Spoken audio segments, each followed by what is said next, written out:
ready. GMA Weather. Serbisyong totoo ng GMA News. Patuloy ang pagbabantay ng Pag-asa sa isang low-pressure area sa loob ng Philippine Area of Responsibility. Huling namanta ng Pag-asa ang LPA sa layong 1,060 kilometers sa silangan ng Northern Luzon. Base sa wind forecast map ng The Weather Company, may tsansa itong maging isang bagyo. Nananatili nga itong tropical depression o mahinang bagyo para sa Japan Meteorological Agency o JMA. Dapat I am ready naman sa pag-ulan na dulot ng hanging habagat ang mga taga Luzon at Visayas. Base sa rainfall forecast ng The Weather Company, hanggang katamtamang ulan at thunderstorms ang mararanasan sa Mimaropa at Bicol Region sa Luzon at sa buong Visayas. Sa Metro Manila, posible ring umulan, lalo na sa hapon at gabi.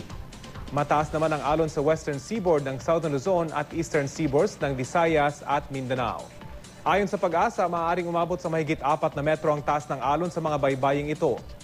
Yan po ang latest mula sa GMA Weather. Magplano para sigurado, I am ready, serbisyong totoo ng GMA News.